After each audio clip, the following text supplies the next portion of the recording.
स्नान का पुण्य, दान का पुण्य प्राप्त हो जाता है केवल शिव तत्व को प्राप्त कर लेने। शिव महापुराण की कथा कह रही है कि घर में जो दिया होता है वो दीपक भी कोई साधारण नहीं होता, उस दीपक की भी महत्वता है, उस दीपक का भी वर्णन है। महाराज एक बात और बहुत अच्छे से सुनिएगा, शायद आपकी जिंदगी को सवार, शायद आपके जीवन को सवाल। मेरी जीजियों, मेरे जीजाओं, मेरी बेटियों, बेटाओं, कभी मौका लगे, शंकर भगवान के शिवलिंग के पास में आप बैठे हैं। यहां तक शास्त्र कहता है कि घर में अगर किसी को बहुत तेज बुखार आ गया है, बहुत तेज बुखार, और बच्चा उस बुखार में तप रहा है, बहुत तप रहा है, महाराज तुम जिस दिए में भगवान की आरती उतारते हो, जिस दिए से तुम भगवान की पूजन करते हो, कभी मौका लगा और आप पूजन करने के लिए गए,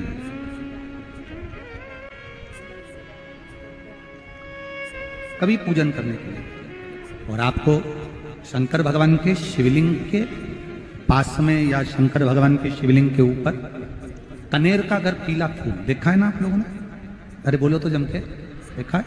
कनेर का यदि पीला फूल शिवलिंग के आसपास में या शंकर भगवान के ऊपर कहीं रखा हुआ भी दिख जाए, विषम परिस्थिति हो, बहुत हिम्मत ना हारते हो, तभी भगवान अकेले में एकांत में आप पहुंचे उनके पूजन के लिए, कनेर का पुष्प वहां रखा है, चाहे वो जलाधारी पर रखा हो, चाहे वो शिवलिंग के पास में रखा हो, शिवलिंग पर रखा हो, उस कनेर के पुष्प को अगर आप 5 जगह का स्पर्श कराकर अपने हृदय की बात कहकर वापिस महादेव को समर्पित कर देते हो, तो भी मेरा महादेव तुम्हारे दुख का निवारण कर देगा। अब वो 5 स्थान,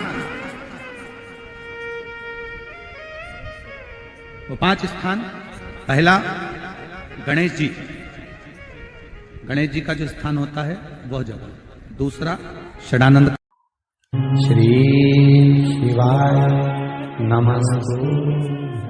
पुराण की कथा कह रही है कि दुनिया के सारे तीर्थ नहीं जा सकते,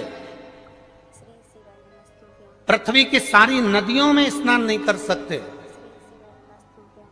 पवित्र नदियों में आप स्नान नहीं कर सकते, या किसी भी तीर्थ में जाकर एक रात्रि भी विश्राम नहीं कर सकते, या हमने जिंदगी में कोई दान करा ना करा, कोई पुण्य करा ना करा, कोई सत्कर्म करा ना करा, कोई शास्त्र पढ़ा ना पढ़ा, कोई शास्त्र सुना ना सुना, उसके बाद भी शिव महापुराण की कथा कहती है कि एक दिन में अगर मात्र एक बार भी आप शंकर के शिवालय में प्रवेश कर गए या मंदिर में प्रवेश कर गए, तो सारे तीर्थ, सारी नदियां, सारे सरोवर, सारी बावड़ी, सारे तालाब, सारे कुंड के स्नान का पुण्य, दान का पुण्य प्राप्त हो जाता है केवल शिव तत्व को प्राप्त कर लेने। शिव महापुराण की कथा कह रही है कि घर में जो दिया होता है वो दीपक भी कोई साधारण नहीं होता,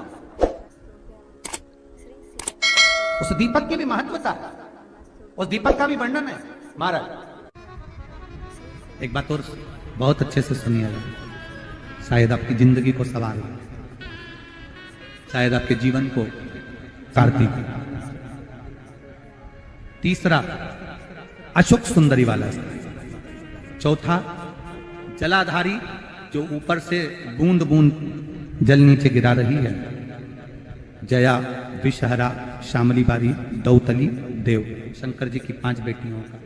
और 5वें नंबर का है शंकर भगवान के, जो कैसे वर्णन किया जाए, त्रिशूल के 3 भाग होते हैं।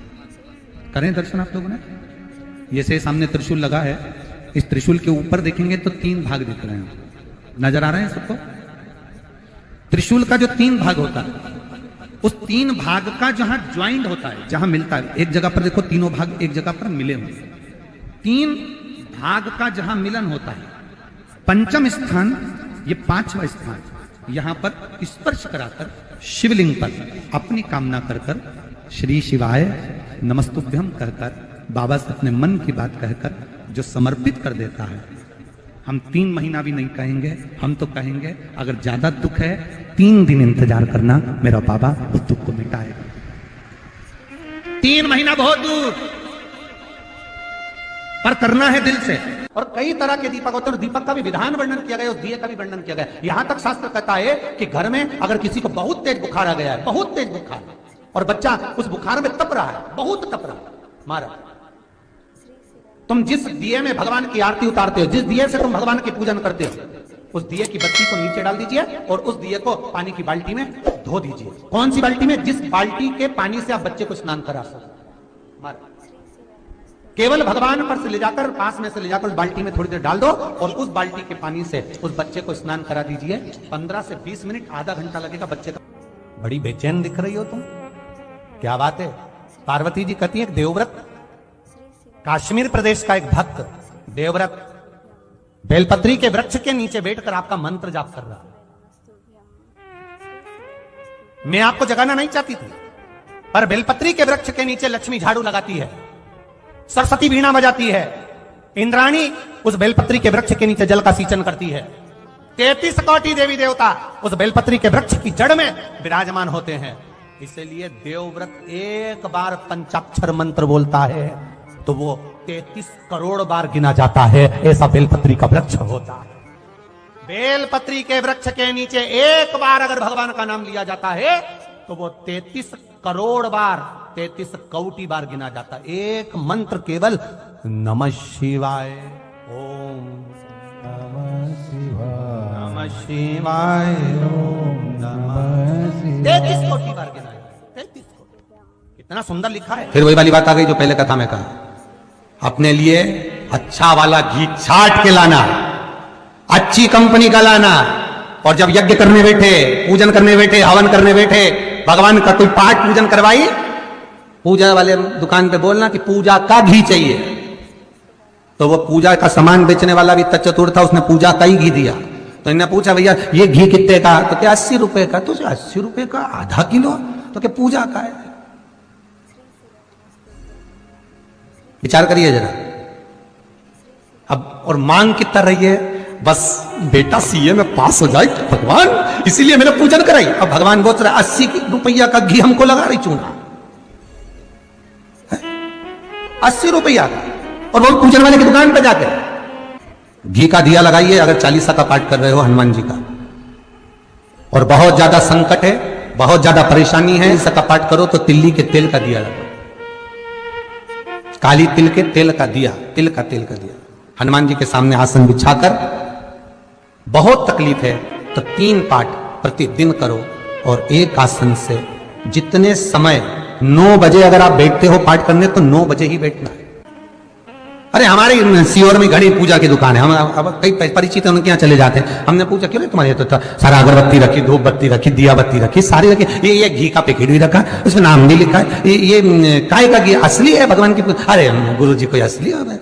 बस घी है, उसमें लिखा है शुद्ध घी। तो है ना, शुद्ध घी तो लिखा है, पर ये कितने का है? 65 रुपए का डब्बा है। हमने कितने किलो का? आधा किलो का। हमने कहा वाह, काय के लिए होता है? क्या लोग लेके जाते हैं हवन पूजन के लिए? हमने भी सोचा वाह रे विश्वनाथ वाह, क्या किए, एक बंगला बना दो भोलेनाथ, सर्विस लग जाए भोलेनाथ, फिर के बहू का छोरा हो जाए भोलेनाथ। अब भोलेनाथ जी से पूछा ये देते क्यों नहीं? तो भगवान भी बोले बस वो पूजा वाली दुकान का 80 रुपए में काम चला रही है और ढेरों का मांग रही। अब बताओ, तुम सोचो कि भगवान क्यों प्रसन्न नहीं हो रहा। मेरा निवेदन केवल इतना सा है, तुम भगवान को लाखों का मत दो, करोड़ों का मत दो। भगवान कभी आकर नहीं बोलेगा कि मुझे करोड़ों का रुपया देना, भगवान कभी आकर नहीं बोलता कि मुझे लाखों का धन देना, भगवान कभी आकर नहीं कहता कि मुझे आभूषण देना, भगवान कभी आकर नहीं कहता कि मुझे वस्त्र देना। भगवान केवल एक बात कहता है कि तुम अपना दिल देना, अपना मन देना, चित्त वृत्ति देना।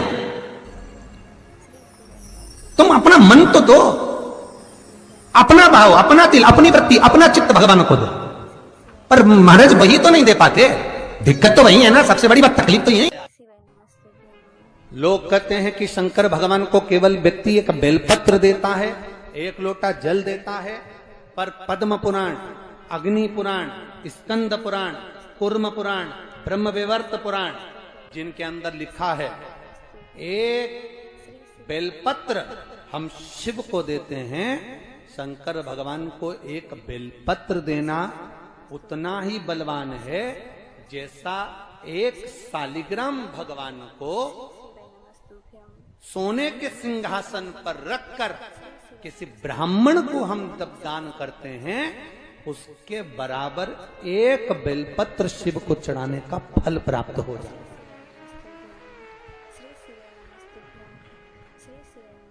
के बराबर का फल हमको केवल एक बेलपत्र से प्राप्त हो जाता है भगवान, एक बेलपत्र से प्राप्त हो जाता है। पूजन करते समय, तुलसी को जल चढ़ाते समय, अभिषेक पूजन करते समय, घर में आप पूजन कर रहे हैं उस समय पर तुलसी को जल चढ़ा रहे हो, उस समय पर पीपल की पूजन कर रहे हो, उस समय पर बेलपत्री का पूजन कर रहे हो, उस समय पर आंवले का पूजन कर रहे हो, उस समय पर या कोई पूजन भजन आप कर रहे हैं उस समय पर दरवाजे पर अगर 3 सामने खड़े हो जाते हैं तो ये समझ लेना कि आपकी पूजा को भगवान ने स्वीकार कर लिया।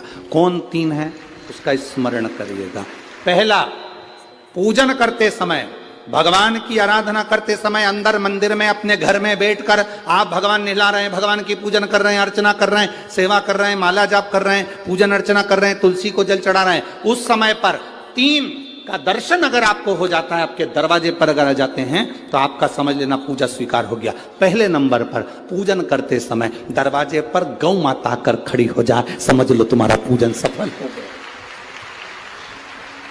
आप पूजन कर रहे हैं अंदर से, गाय रंभा रही है, आप पूजन कर रहे हैं अंदर से, गौ माता गौमूत्र कर रही है, आप पूजन कर रहे हैं अंदर से, गौ माता गोबर कर रही है, आप पूजन कर रहे हैं अंदर से और गाय दरवाजे पर आकर खड़ी हो गई। तुम्हारी अर्चना में, तुम्हारी आराधना में, तुम्हारी साधना में गौ माता तुम्हारे सामने आकर खड़ी हो जाए। पूजन के समय पर अचानक आकर तुम्हारे द्वार पर, तुम तुलसी को जल चढ़ा रहे हो, तुम्हारे दरवाजे पर आ जाए। और मेरा विश्वास कहता है, यहाँ जितनी मेरी जीजियां बैठी हैं, यहाँ जितने मेरे जीजा बैठे हैं, ये मेरा विश्वास कहता है आपके साथ कभी ना कभी ये जरूर हुआ होगा, पूजन के समय पर गौ माता का दर्शन होता ही, ये मेरा विश्वास कहता है। और ये कब होता है? जिस दिन आपका चित्त, मन, वृत्ति भगवान में रमी हो। चाहे तुम राम जपो, हनुमान जपो, शिव जपो, तुम्हारी मर्जी पड़े वो जपो। तुम देवी की भी पूजन कर रहे हो, किसी की देवता की पूजन कर रहे हो, कुल देवता की पूजन कर रहे हो, दिल से कर रहे हो, तो ये 3 का अगर दर्शन हो जाए तो कार्य सफल है। पहला, जम के बोलो, गौ माता। दूसरे नंबर पर हमारे यहाँ हम पूजन में लगे हुए हैं, आराधना में लगे हुए हैं, भगवान की अविरल भक्ति में लगे हुए हैं, भगवान की पूजन, आराधना और भक्ति में हम तल्लीन हैं। और दूसरे नंबर पर उस पूजन करते समय पर तुम्हारे घर की बहन बेटी तुम्हारे दरवाजे पर आ जाए तो समझ लो पूजन सफल हुआ है। क्या बहन बेटी के आने से पूजन सफल हो सकता है?